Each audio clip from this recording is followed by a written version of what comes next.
Hello दोस्तों, क्या आपको पता है ब्राजील में तितली के पंख फड़फड़ाने से टेक्सास में तूफान आ सकता है। ये बात मैं नहीं बोल रहा, ये बात कही थी एडवर्ड एन लोरेंस ने। एडवर्ड 1963 में एक अमेरिकन मैथमेटिशियन और मेट्रोलॉजिस्ट थे, जिन्होंने देखा कि वेदर डाटा के इनपुट में बहुत छोटा सा चेंज करने से ही आउटपुट में बिल्कुल उल्टा रिजल्ट आ रहा है।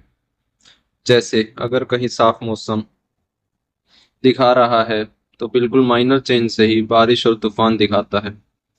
इसी इफेक्ट को उन्होंने नाम दिया the butterfly effect. Butterfly effect हमारी जिंदगी में हर तरफ है। जैसे कि आप जानते हैं, वर्ल्ड वॉर 1 जिसमें 2 करोड़ लोग मरे थे, असल में एक कार के गलत टर्न की वजह से स्टार्ट हुआ था। महाभारत की भयानक लड़ाई का कारण सिर्फ एक छोटी घटना थी। जब इंद्रप्रस्थ में दुर्योधन तालाब में गिर गया था तो द्रौपदी ने उसे अंधे का पुत्र अंधा बोलकर मजाक उड़ाया था। कोविड 19 वायरस चाइना में एक इंसान के सी फूड खाने से स्टार्ट हुआ था और दुनिया भर में फैल गया। 70 लाख से ज्यादा लोग मारे गए और इसने दुनिया के कई देशों को सालों पीछे धकेल दिया।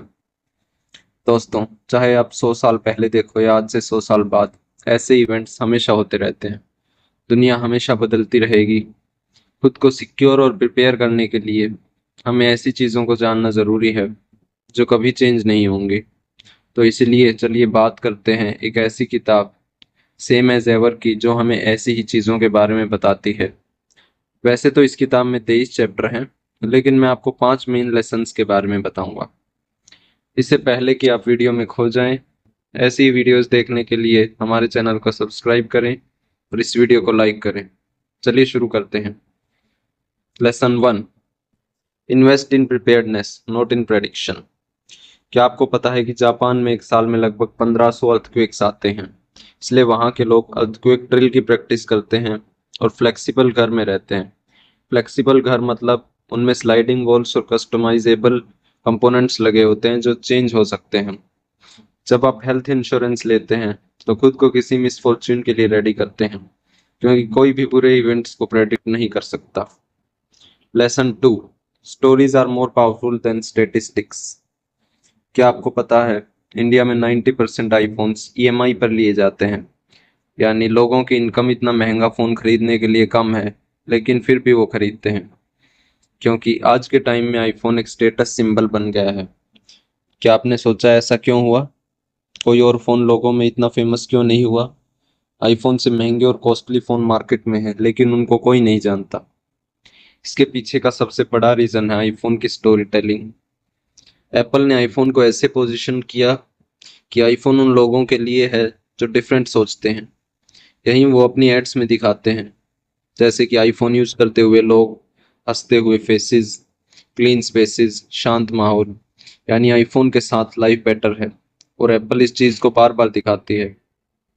स्टोरीज इंसान को एक्शन लेने के लिए फोर्स करती हैं, इसलिए आप भी अपनी कन्वर्सेशन को इफेक्टिव बनाने के लिए उसमें स्टोरीज का यूज करो। Lesson 3, terrible events breed innovation. आपको भी लगता होगा कि दुनिया में सब शांति से चलता रहे तो कितना अच्छा होगा। आप बिल्कुल सही हैं, मुझे भी यही लगता था। कोई लड़ाई ना हो, कहीं कोई पेंडेमिक ना आए और सब लोग खुश रहें। लेकिन क्या आपको पता है कि अगर ऐसा होता तो आपके पास अभी कंप्यूटर और इंटरनेट नहीं होता? ये बहुत ही शॉकिंग है, लेकिन ऐसा ही है, क्योंकि पहले कंप्यूटर्स और फोन वर्ल्ड वॉर 2 में यूज किए गए थे। उस टाइम कंट्रीज पे इतना प्रेशर था कि उन्होंने बहुत जल्दी ये इन्वेंशंस डेवलप की।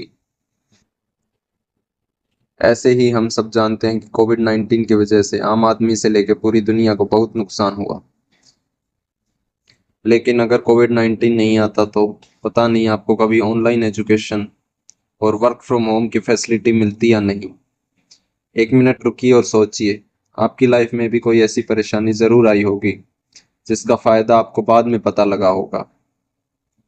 Lesson number 4, the world is driven by N V.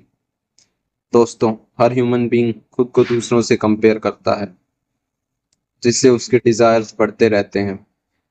मैं अपने पेरेंट्स से अक्सर सुनता हूँ कि 30-40 साल पहले लोगों की जिंदगी कैसी थी। सुबह 4 बजे से रात तक खेत में काम करने के बावजूद भी गांव में लोगों के पास खाने तक के पैसे नहीं होते थे, और ना सर्दी से बचने के लिए कपड़े। मेडिकल फैसिलिटीज़ बहुत कम थी, जिसकी वजह से हर 100 में से 10 बच्चे 5 साल की उम्र से पहले ही मर जाते थे। आप सोचो, अगर उस सिचुएशन को हम आज से कंपेयर करें तो हम एक ड्रीम लाइफ जी रहे हैं, ऐसी लाइफ जिसको शायद ही उस टाइम को इमेजिन करता। लेकिन अब आता है सरप्राइजिंग डाटा। लोग पहले इतना परेशान कभी नहीं रहते थे जितने आज हैं। मल्टीपल स्टडीज के अकॉर्डिंग 1990 से 2017 तक इंडिया में मेंटल डिसऑर्डर्स का रेट 2 गुना हो गया है। लगभग 19 करोड़ लोग किसी न किसी मेंटल डिसऑर्डर का शिकार हैं। इसका बड़ा रीजन है दूसरों से कंपैरिजन, क्योंकि हर कोई चाहता है कि वो सबसे अमीर हो, और आपको भी पता है ये होना इम्पॉसिबल है। तो इससे ये बात तो क्लियर है, आपकी सिचुएशन से ज्यादा आपकी एक्सपेक्टेशन आपका मूड डिसाइड करती है।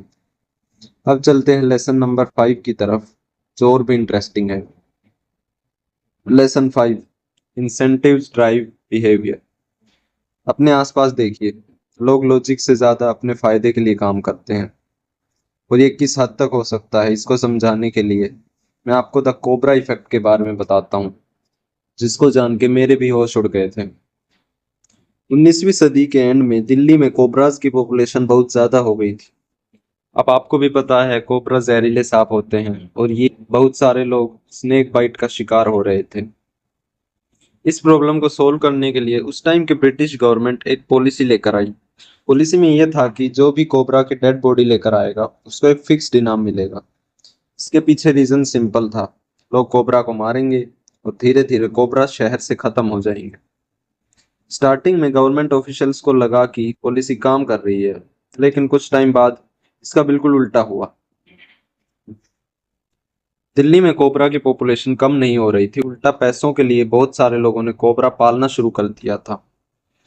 अब ये सुन के आपको बहुत ही अजीब लग सकता है, लेकिन लोग कोबरा किलर से कोबरा ब्रीडर बन गए थे, क्योंकि कोबरा को ब्रीड करना हंट करने से आसान था, और ये पॉलिसी कई लोगों को एक फिक्स्ड इनकम का सोर्स लग रही थी।